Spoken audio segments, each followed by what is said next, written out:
mind, and so much of emotion is attached to that. That has been studied very extensively by by the scientific community.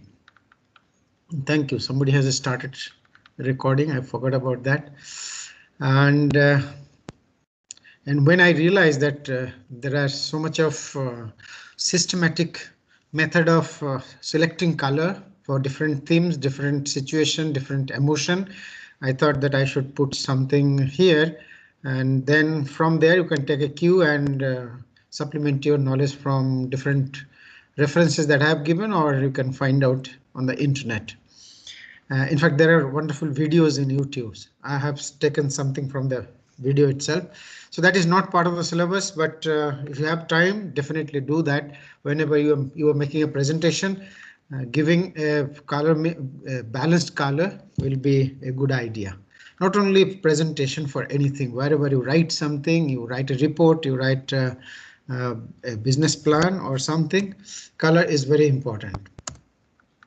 Now, this presentation has been very seriously influenced, or I am kind of inspired by Guy Kawasaki. He wrote a book by the title Art of the Start, The Art of the Start, and this is about startup, how to start a startup kind of.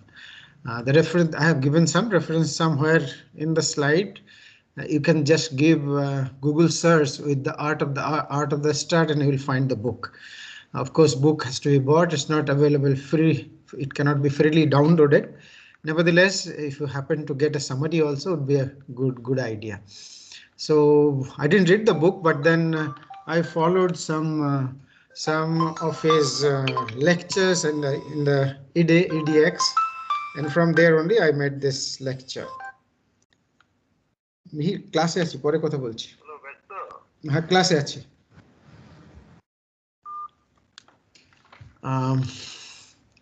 So this is nothing, means the text you can always read, nothing much is there. Now pitching can be of various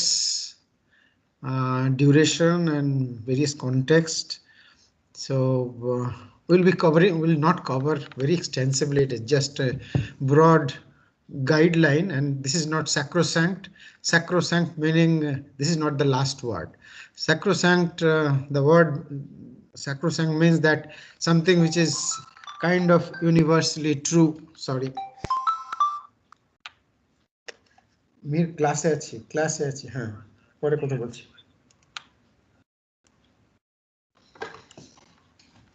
Sorry.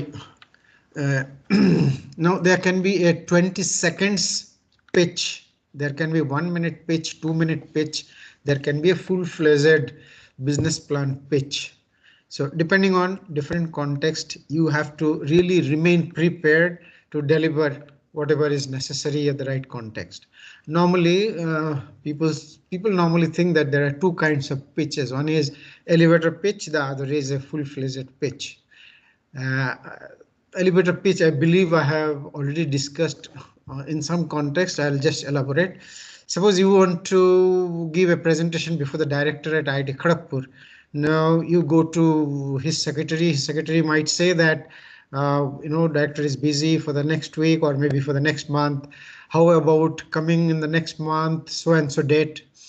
Our director, if you are a student, perhaps secretary will not tell that way. Perhaps in the same day you might find an audience, but if you are talking to somebody, say Ratan Tata or any investor for that matter, who is a potential investor in a company, or maybe you want to talk to your chairman, you are working in a company and you would like to talk to your chairman, perhaps it will be very difficult to get an appointment immediately. So and you don't want to wait till then. So you just right away you want to talk to and just express that you have a wonderful idea. That's it. And then if the chairman or your audience would like to is more interested after listening to the initial content, then they will definitely set up an appointment. So you would like to just convey the gist of the idea. So what normally people recommend is like this. You normally will notice where this person actually has spent some time without doing anything. So historically people notice that people are normally free during their journey from the ground floor to the top floor or the floor where their offices are. So during in the elevator, they are just free. They normally, the telephone also doesn't have signal. So this is a time when one can talk to. So maybe perhaps you will spend about a minute or maybe even less, sometimes 20 seconds. And if you really are ready with a very concise and precise idea, perhaps within 20 seconds, you should be able to at least seed the idea to the person. And if that idea has strength, then perhaps the person is likely to tell you that why don't you talk to my secretary for an appointment today? So you get an appointment immediately on the same day, telling the secretary that the director wanted to meet me today. So find out some time. So the secretary will squeeze other meetings and then an audience will be done. So that is why it is called elevator pitch. From the car, starting from the car, moving on to after the elevator and then coming out of the elevator. This time can be utilized very effectively to convey a core idea of your business plan or technology or anything, and then you get appointment immediately. That is the concept of elevator pitch. So here it should be very organized, meaning that you try to tell somebody, anybody, your friend, an idea within a minute. You will find that even the introduction cannot be completed. So maybe after 5 minutes of discussion, your friend might say that, can you elaborate it more? I'm yet to get what you're getting at. So things are very difficult to explain in the shortest possible time unless you try to revise, you plan it, you write it, and then practice it many times. Perhaps only then you can come up with a text that will be that you can communicate in shortest possible time.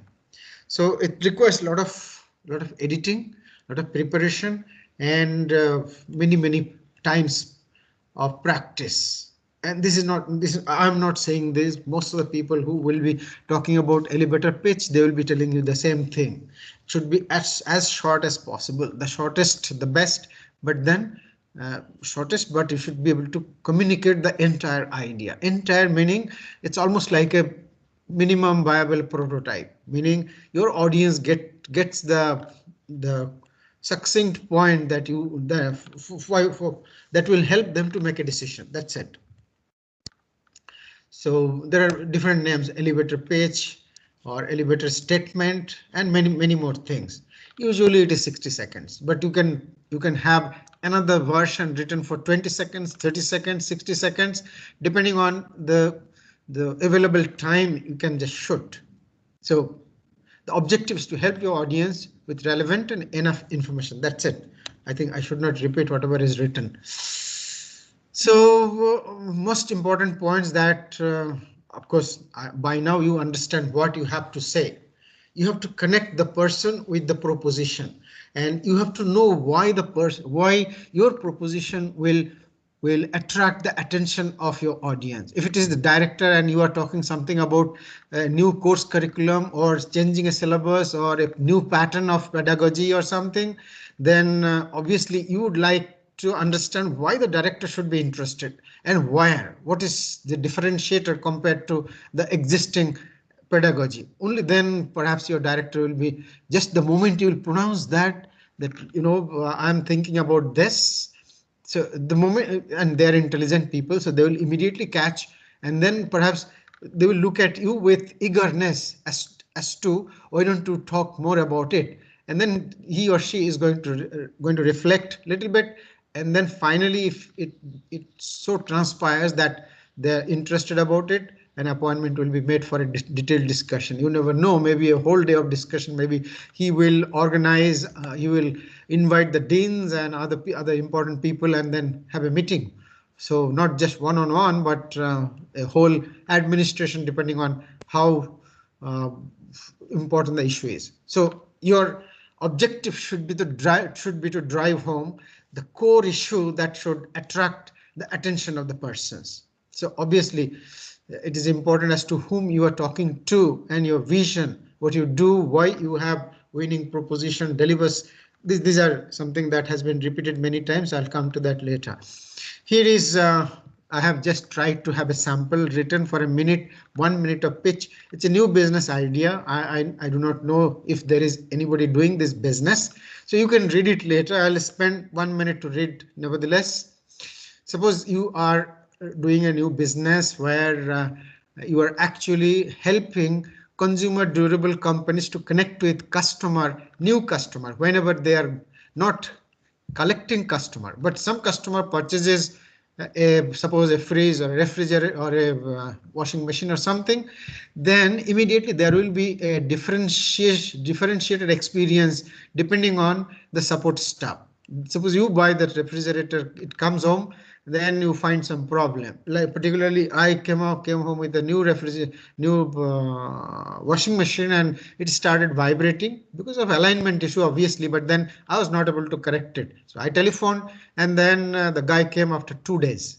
So you can, with a lot of deliberation. So you can understand, we become exasperated. There is a new machine and we are all waiting for that. So we get a bad experience. And today, customer experience is the most attractive thing for any company. If you can give good experience, wonderful experience to your customer who has just purchased, not only they will buy more, they will talk about it to other people. Many companies have problem with this. Like say we bought a LG refrigerator, we saw the feedback and it was not good, but still, because I was reading about the brochure and some operation going there, I chose that, but not based on feedback. If I would be interested in the feedback, I would not buy. Okay. Now, with that background, actually, I should not have given the background. Then I have already wasted 2-3 minutes by giving you the background. So obviously, it doesn't make sense. Nevertheless, I just wanted to connect you with this. I'm not pitching for funding, so that kind of does not matter. I'm not saying that this is the best way of writing. In fact, today morning when I was looking at it, I modified that again, and I felt that there are a lot of scope for modification. Now, I start. We support the consumer durable companies to manage customer experience. Post sales by our clients. Our company remains engaged with their buyers and service engineers to answer all queries and troubleshoot every complaint, so that customers get exciting experience and the sellers get a 5-star rating. We charge 2% of sales value, and our cost so far has been 50% of that.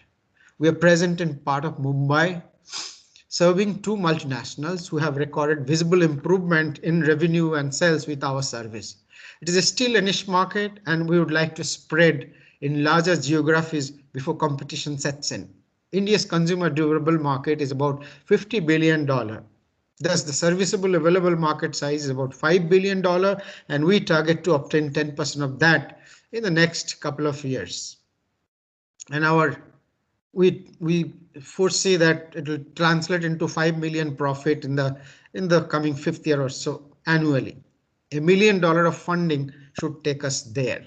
The investment can potentially return about 10x in 5 years. Okay, this line I never wanted to add. That is why I put it in gray, and I had problem reading.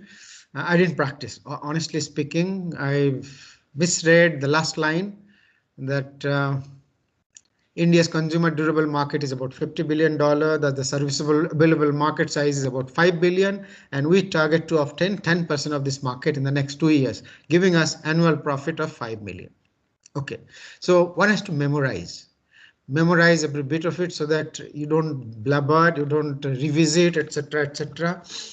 So here I want, as I said, it's not the best of 1 minute pitch, but what I wanted to convey is that you introduce yourself, what you are, where do you come from, what business you do as clearly as possible, and then you talk about the market where you are giving the service. Of course, I did not explain the pain point very well. I tried to explain the pain point at the beginning to you guys. That is not the way you are going to do. So second line should be the pain point, that we noticed that a lot of customer after sales, a lot of customer remain dissatisfied because of lack of troubleshooting, etc., etc. So we we sit between the customer and the company post sales. So that should be the second line, where you talk about the pain point so that it looks so kind of compelling, that there is a compelling pain. You can even give a data that our preliminary, say something like a secondary data, not primary market research. Our preliminary data suggests 50% dissatisfied customers post sales. You might very well say that that would drive home the pain point very well. And then we talk about our revenue model. That is what most of our investors will be more interested to know. So I should cut down there, which has 2% sales value. Then I say that our cost is 50%. So it gives a clear idea that we make a profit of 50%. And then I give the idea about the whole market size. 50 billion is the entire market.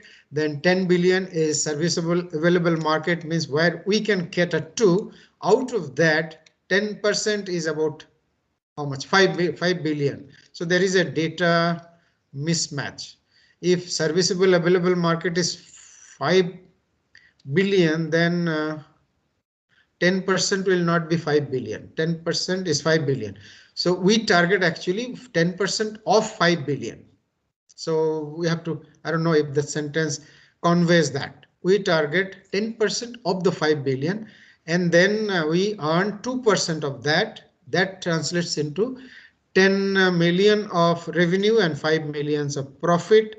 And so that is after 2 years or so, or maybe in the 5th year. That is kind of an explanation, not really a wonderful example. I'll polish that every semester, and then it will come slightly gradually. Okay, but it's not expected that without much effort you will be able to do that. You nevertheless should try. Okay. Do's and don'ts. Okay, in a class test I might very well give, even though I'm saying that after preparation also my thing is not so perfect. I don't expect you to be perfect, but then there will be differentiation depending on how well you try to articulate, how well you think. So first thing should be your introduction, second thing should be the pain point, third is the revenue model, fourth is how you create value, and then finally the value of the audience who is listening to you. No, there are many do's and don'ts. I think I have more than one slides on that. So you can read them very well. Do not be verbose. Don't use so much of jargon. If the guy doesn't connect with a particular word, he will remain concentrated on that word when you will be finishing, when we are talking about the rest of the thing. So he will not connect with the rest of the contents. So don't use any words that you should think whether it is there in the vocabulary or it will require some time to think, etc. Keep something that you can give whenever you are giving a pitch. Keep a flair ready, company flair, which will talk about company, meaning that will have a detailed business plan, very precise, maybe a 2-minute plan. So have some nicely written, nicely formatted, well colored, folded something, so that the person can carry that, put it in the table, and then look later that, okay, some guy was talking about something, what is it? He can even give it to his secretary and tell that, just go through this and tell me what it is. So the secretary will take 5 minutes to talk to the director, quite possible, but then message will be conveyed.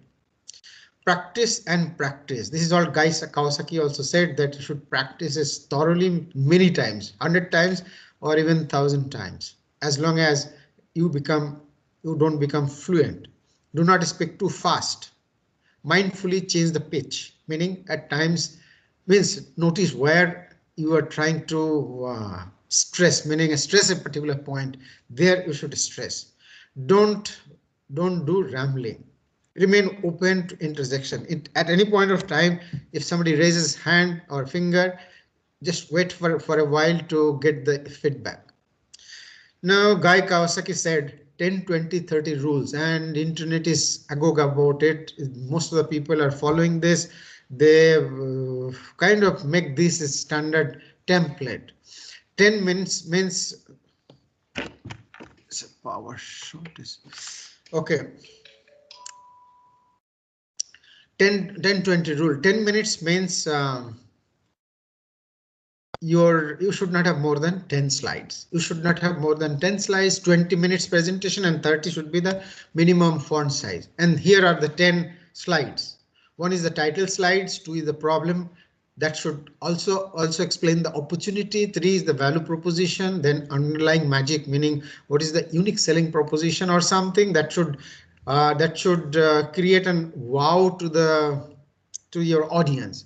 Now we are not in elevator pitch. We are actually in pitching. Pitching means pitching before an investor, before a team or before some people.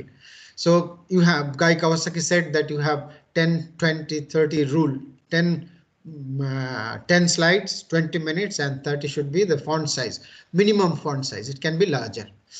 I think this font size is about 28, so it's not 30.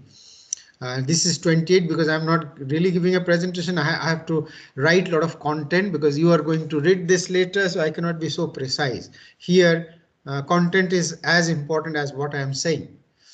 Fourth is underlying magic, meaning why value proposition is more important, why your audience should think that you have a winning proposition. Then business model. Business model is the whole thing, but then a business model also is casually referred to as the financial model or revenue model, how you're going to make money. Second is, sixth is go-to-market plan, meaning how you, suppose you have the product ready now, you want to go to market with the product, means you just want to start commercial operation. How you go about it. This is a huge subject, go to market, meaning how you're going to create awareness at the beginning. Are you taking help of social media? Are you going to take help of influencer, advertisement, public relation, or content marketing, or whatever? All these are part of go to market strategy. How you're going to sell online or offline or through retailer, etc., etc. These are go to market plan. Competitive analysis. Obviously, this is Porter's 5 forces analysis can be a good idea, but you should talk about why you think you are competitive. Means what are competitors' product and how your product is superior compared to them. Then what is a team and why do you think that there is a balanced team? There is a complementarity of skills, etc. You should definitely give a financial projection, even though it may go haywire, but that shows that you understand how to prepare financial statements and you are knowledgeable about your expenses and income, revenues and cash flows, etc.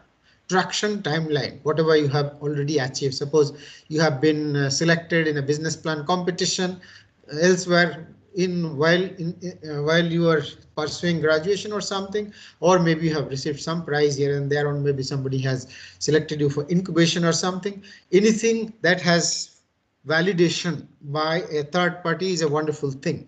Or suppose you have already gained some paid customer, some 5, 6, 7, 8 or 100 people have already made payment in exchange for your product. Then you have unique traction. And people will believe you that yes, this product, at least the market is demanding this product. There are customers for that. This 42% of the companies die because customers are not buying. At least you have crossed that milestone or that barrier. Additional information. Yeah, this is very important. Whenever you are pitching before a team, if you happen to have something prepared, ready, say if you have a software, then you should show the screenshots. And you should have ready, means you should be able to go away from the presentation to clicking something where you can show how this software is going to create value to your audience, to your customers. So if it's hardware, it's always better to give a demonstration of the hardware on the table, meaning real physical hardware. If you can bring nothing like that. So that is very important, that you bring something and show it, put it on the table. Because there are many things, because whenever some people see a product demo, they think that you are real. So long they think these are all part of story. The moment there is a product, they come back to think that it's not just a story. Then if you can show how your audience is going to create value for themselves, nothing like that is the best part that they're interested in. the desired fundraising, how much you want to raise and what do you want to do with that. Now, there are many templates I mentioned in the previous class, but the content is the same because you want to convey to your audience as to why there is a compelling reason why there are compelling reasons to understand, to believe you and to believe in your dream and invest. So you have this task to make them believe and get it done.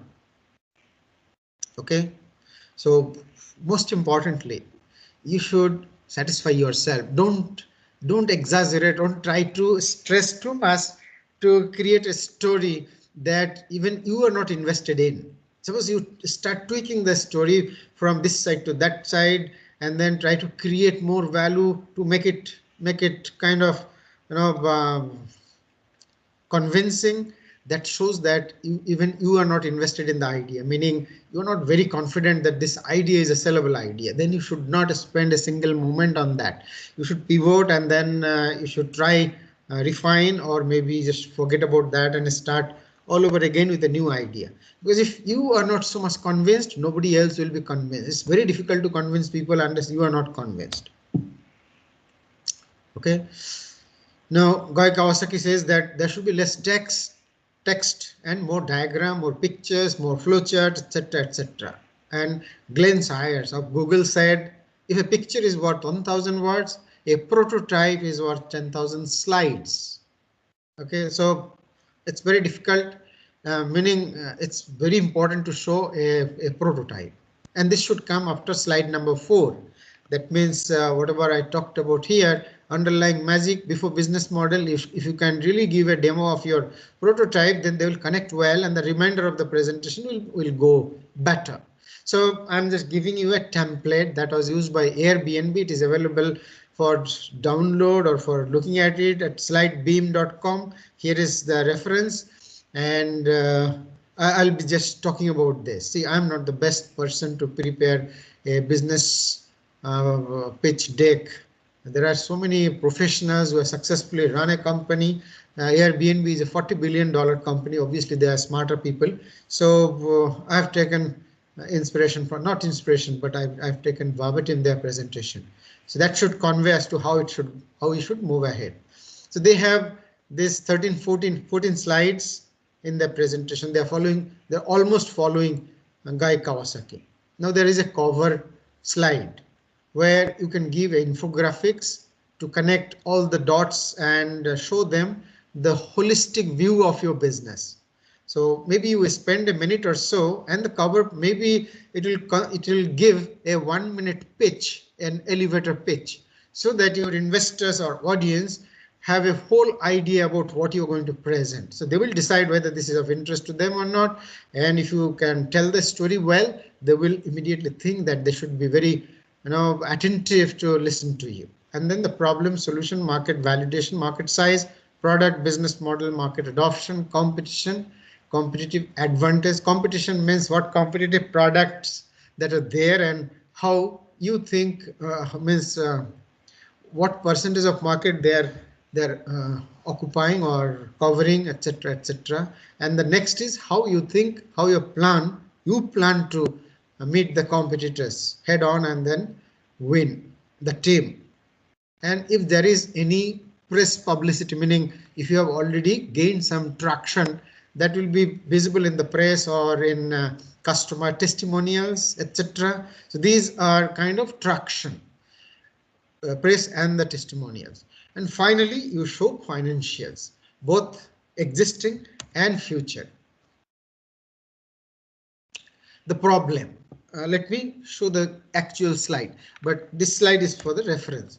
Here is the Airbnb. We have just taken a snapshot from using what is that? Snipping tools. So this is yeah.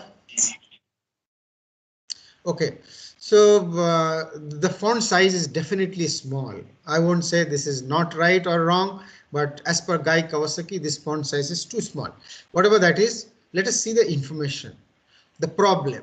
Price is an important concern for customer booking travel online. Definitely, we are all concerned because we have a budget and we try to maximize within the budget, maximize the places that we want to visit, maximize our comfort, etc., etc. So we are very, very price sensitive.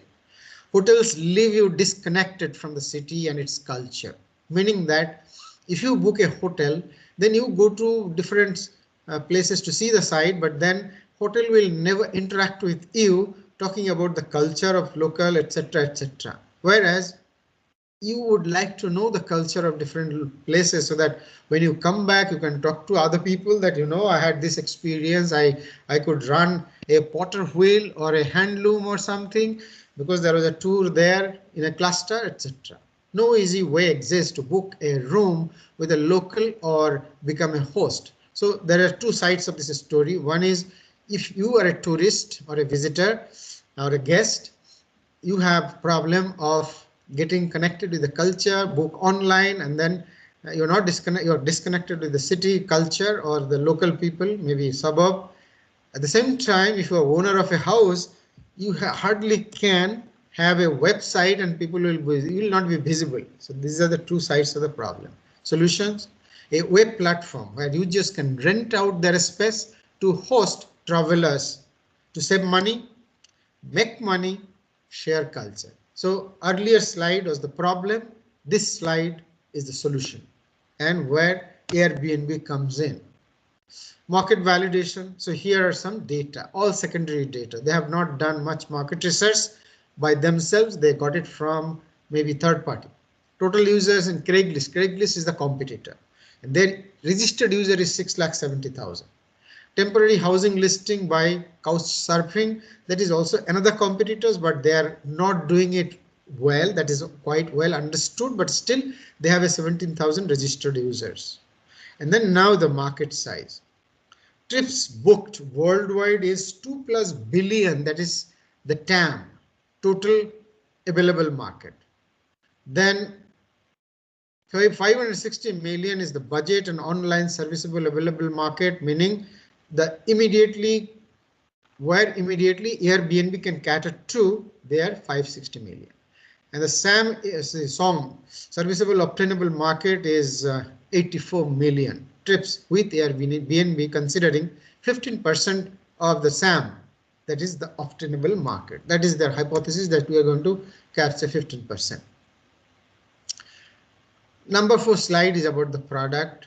Product showing interior of a room and a laptop. Search by city with images from different countries. Review listing, images of properties with map.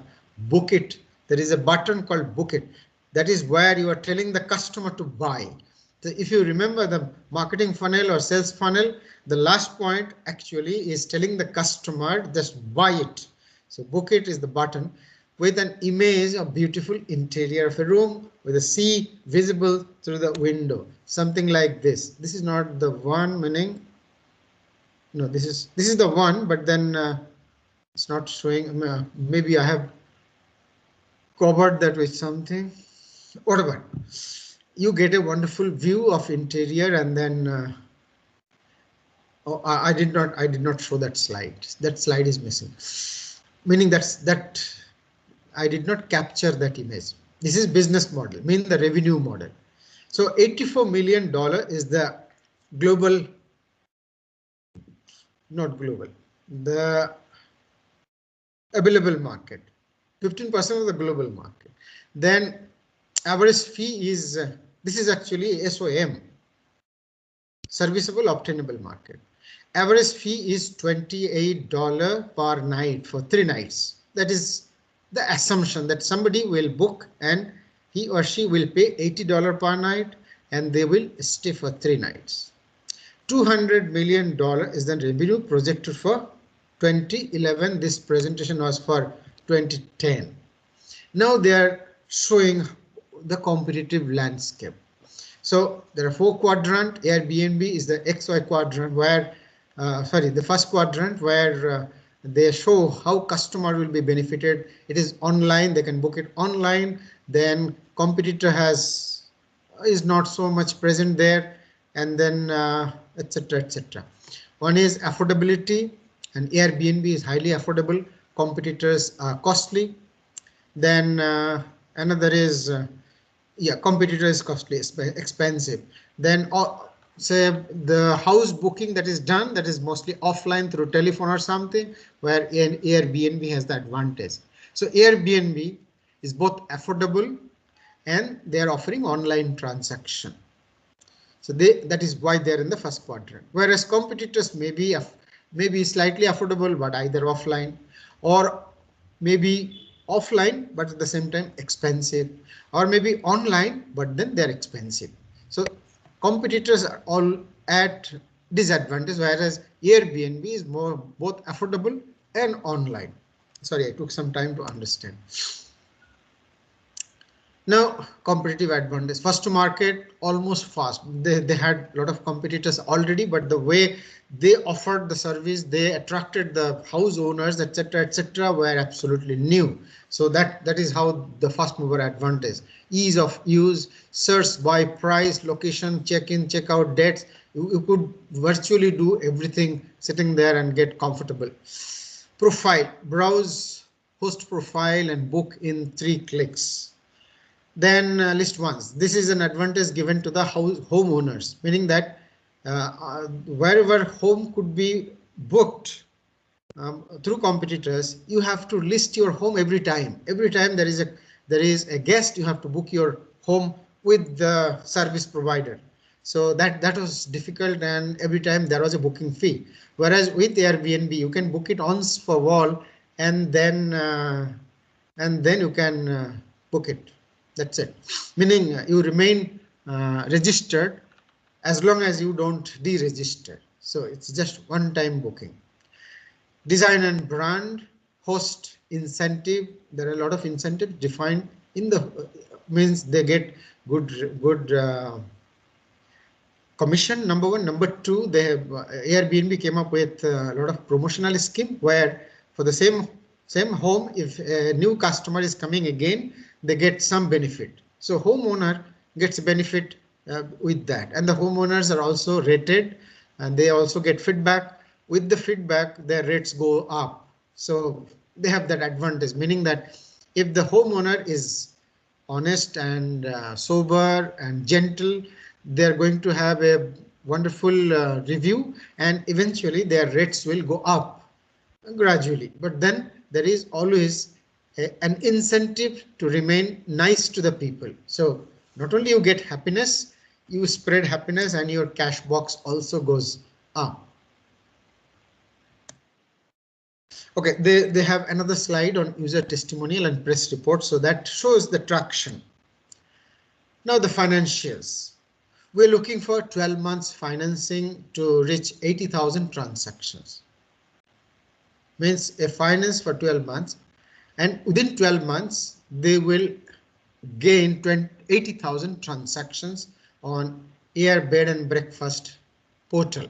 Earlier the name was Air Bed and Breakfast, but finally it became Airbnb. Bed and B&B. Okay, so 500,000. They're looking for $500,000 from an angel, and 80,000 guests is the target. This will translate into a revenue of $25 fees per booking. So 80,000 into 25 is the total money for booking. That translates into $2 million of revenue in the 12 months moving forward. Okay, now that is about Airbnb presentation. So you use your own analysis and judgment whether this is the best presentation. There will be many more. It's my endeavor to identify better presentation. If it so happens that you come across a nicer presentation, kindly share it with me. I'll include that in my lecture. I'll duly recognize your name, that so and so gave me this reference. In fact, in my first session when I started giving lectures on foundations of entrepreneurship, I don't remember the name. I didn't, because it was in the feedback. One student in the feedback gave me a wonderful reference to the Stanford lecture series. Normally I start with that.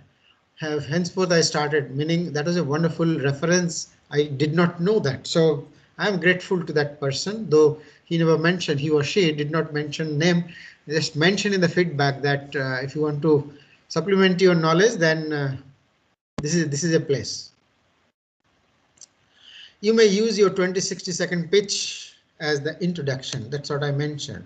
You must plan, rehearse, perform in front of live audience, and most importantly, you should not start, praising yourselves that I'm a great man or something. You will not say you are a great man, but don't say, I am graduate from IIT Kharagpur. Don't have to say that. You just mention when you talk about the team, you write it there, people will notice. Or maybe you can say that graduated from IIT Kharagpur, blah, blah, blah, but then don't try to drive home that point too many times to, drive brownie points out of that. Moreover, don't say that we have a wonderful idea, etc. Idea, whether idea is wonderful or not, that they will judge. You should not engage in self-praising, and you should never try to undermine the competition. Don't say that competitors are all fools or idiots or something. Should never do that. Treat them with respect. You say that there are,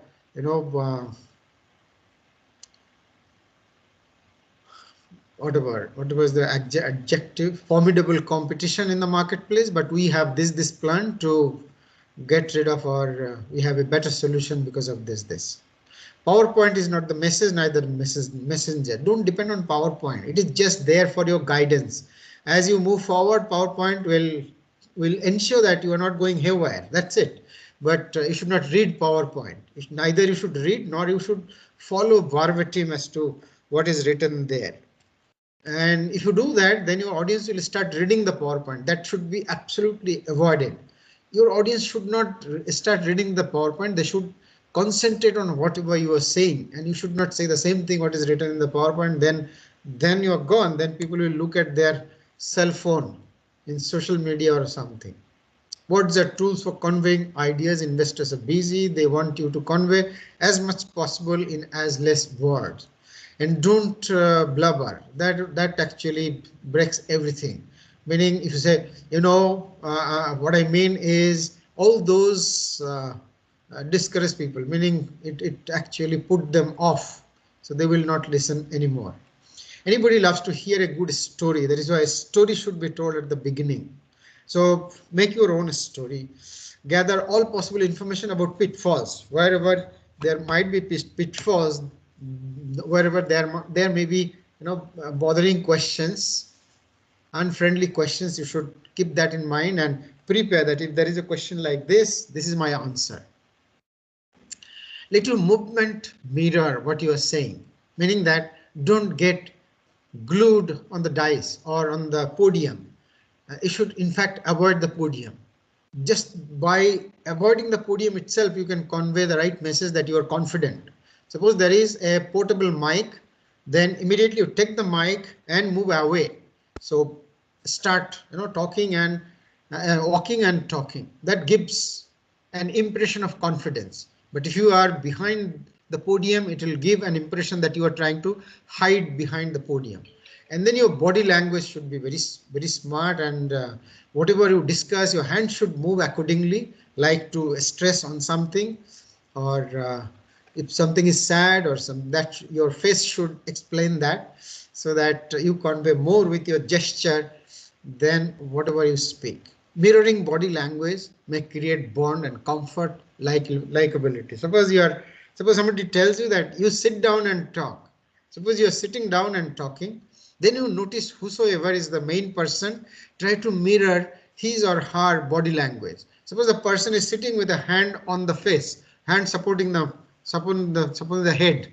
Do that for a while. This actually mirroring the body gesture creates kind of a bond. It gives a comfort. So likability as well. Not only likability, it gives a trust also. Suppose you are mirroring the body gesture, then other person will have a tendency to trust whatever you say. It's very important. So read about body language, particularly for marketers. Body language for marketers, you'll know whole lot of things, how they try to use body language and context and stories to win customers.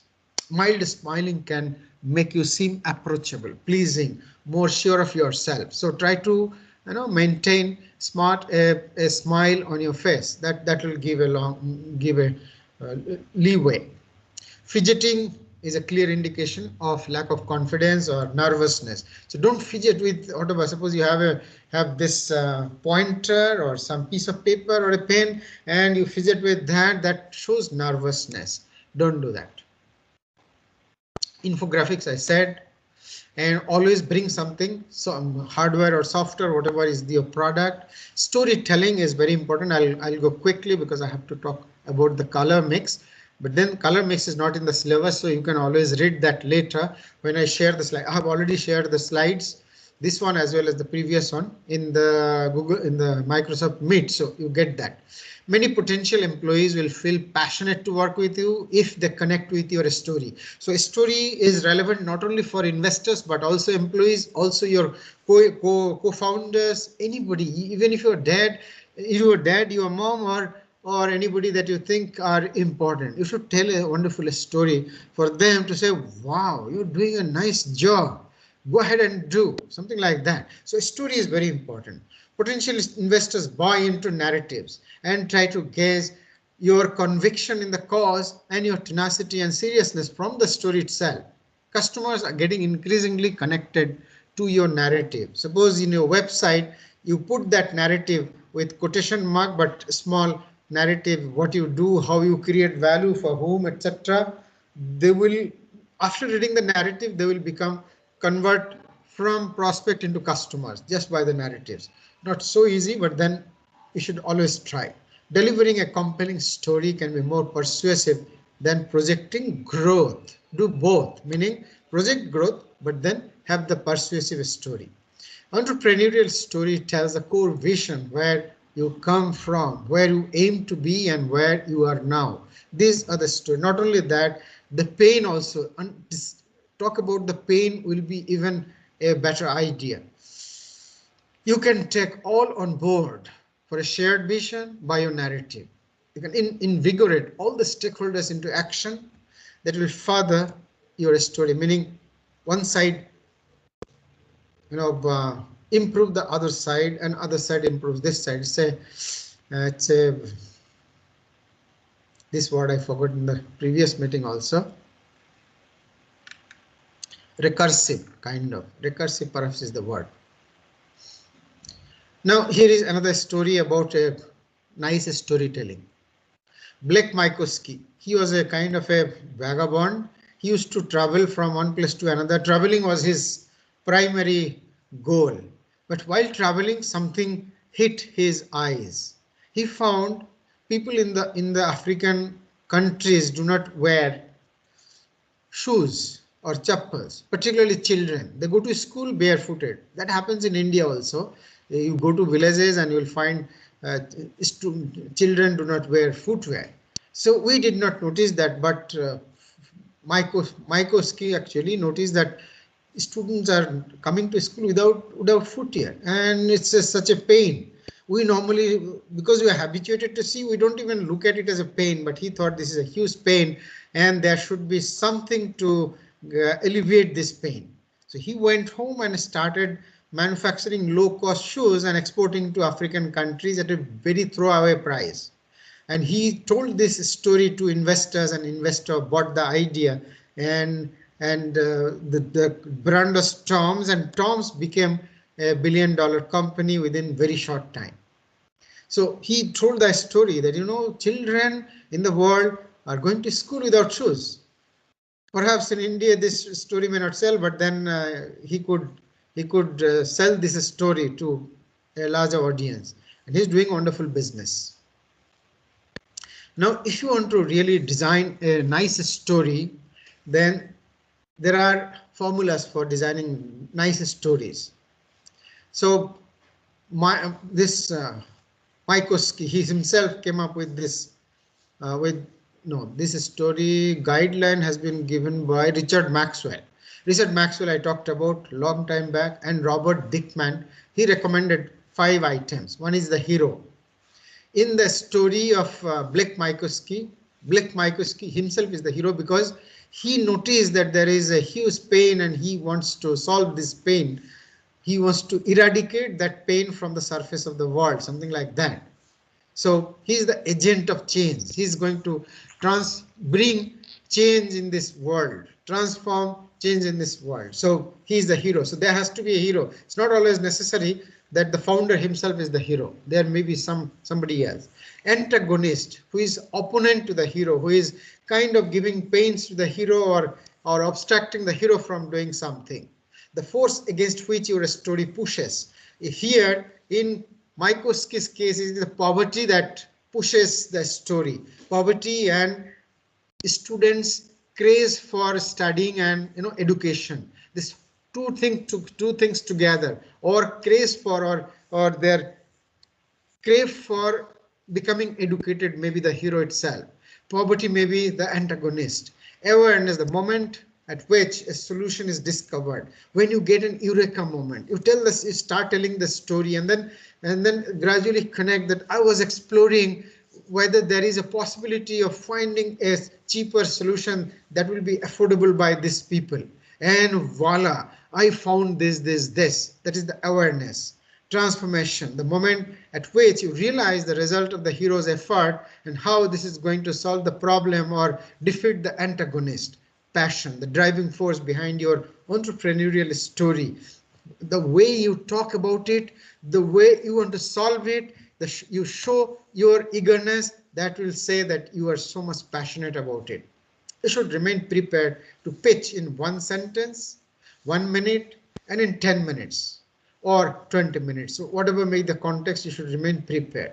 The success of your presentation will be judged not by the knowledge you send out, but by what the listener receives. You may say a lot of things, but if the listeners are not listening carefully, or you are using a language that the listeners are not connecting well, so they cannot, you are not able to drive home the point, it's of no use. It takes 1 hour preparation for each minute of presentation time, meaning every slide we should put at least 1 hour to refine.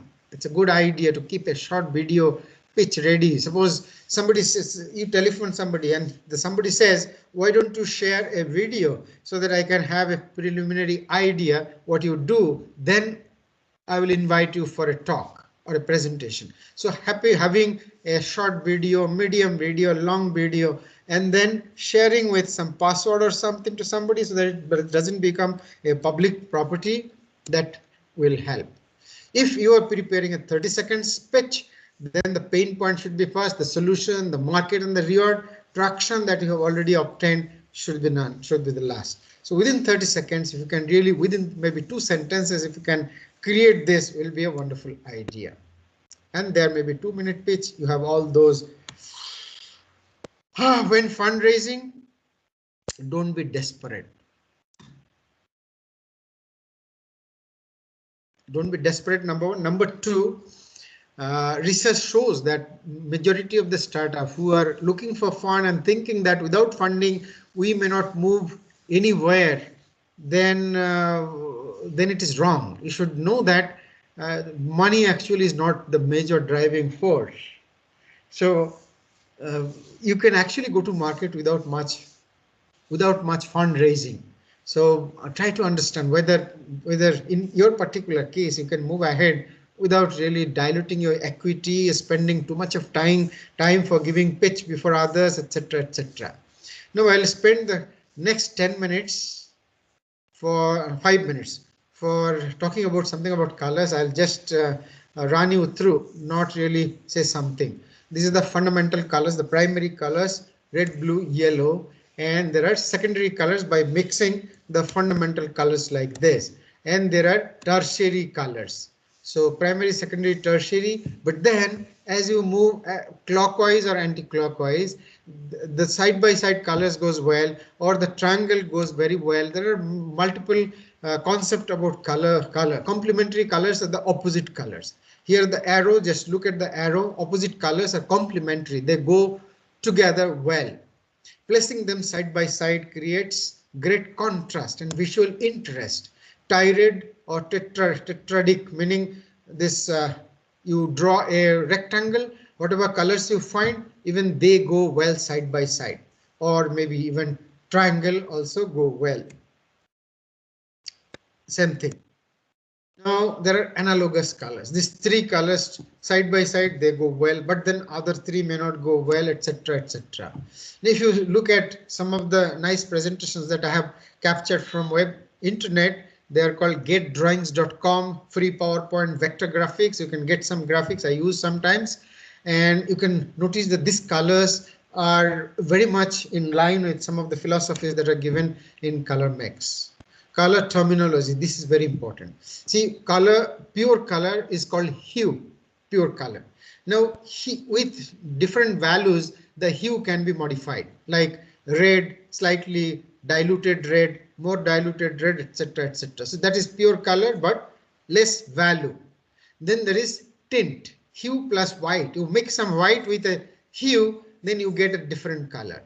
And hue plus white plus slight black, that gives a tone. So look at this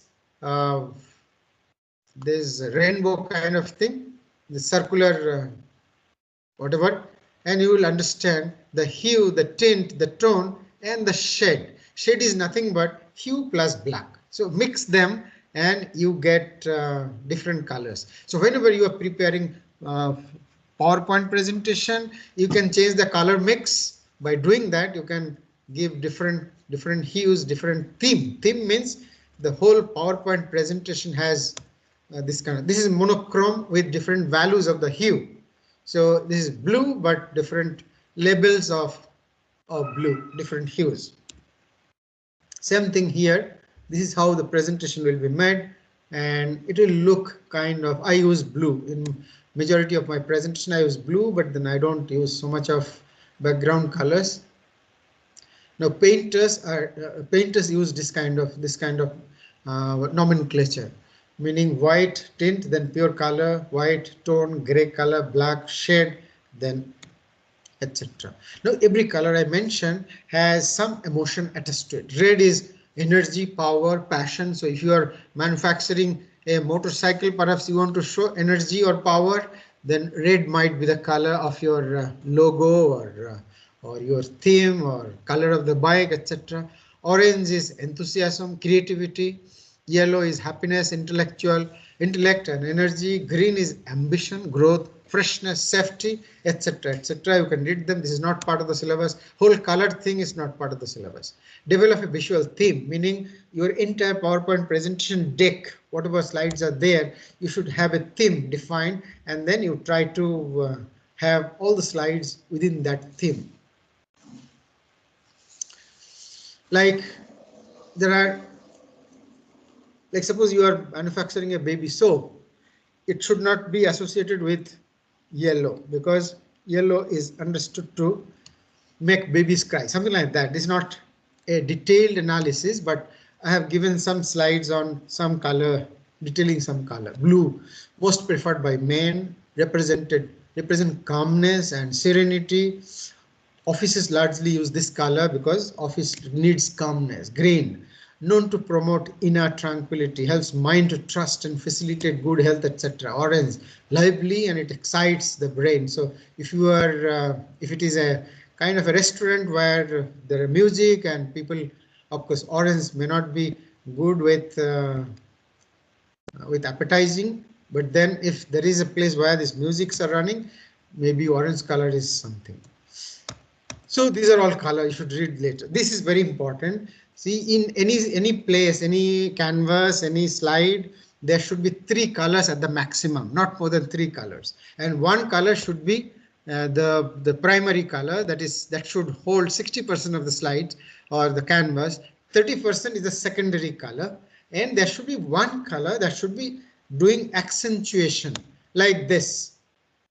This is a natural photograph. So 60%, 30%, and 10% is the yellow color, like this. 60% you can identify the colors, but 3 colors actually give gravity to the situation. Here I believe the yellow towel is perhaps the accentuator, or maybe the gray. Here also there are 2 pictures actually. On the right side, Gray perhaps is the accentuator, white maybe the 60%, and light gray or something maybe the other 30%. So you get the idea. I do not have much color sense, let me be very frank. Contrast adds a lot of visual pleasure and brings sharper focus. Look at this flower, look at this ground one, green and the slightly red, and the sky is white. Contrast also is very important, and simple is beautiful. Don't have this thing bright colors. It's, if you have simplification, like for business purposes, this is the way moving forward. There should be a kind of a very soft color, meaning hue with white that gives soft color. A business brochure, you can have a brochure of this kind, gray and then light gray, and then little bit of a add something for accentuation in the middle, and you have a gravity presentation like that, or this also gives a wonderful thing. These are color wheel from YouTube perhaps, or yeah, color meaning, and YouTube also have something, and from Forbes it gives you building your entrepreneurial story, how to build a story. So read them. There are others references. Just a minute, don't go away. I have to take the attendance. I have yet to take it. Okay, that is done. I am done. If you have a question, you're welcome. Class test will be on the next Wednesday. I want to give you a full weekend before class test. Number one. Number two, that is a class hours, so no excuse should be there. This time I could not do it on Thursday and Friday because many students said that we are going for a break. Immediately coming back from a break is not a good idea. Neither Saturday was appreciated by many people, and our institute also has taken a policy not to give tests on Saturday, Sundays because of the pandemic, whatever that is. Let me don't cross the line. Okay, so that's it. If you have a question, I'll give you 1 minute, otherwise I'll leave.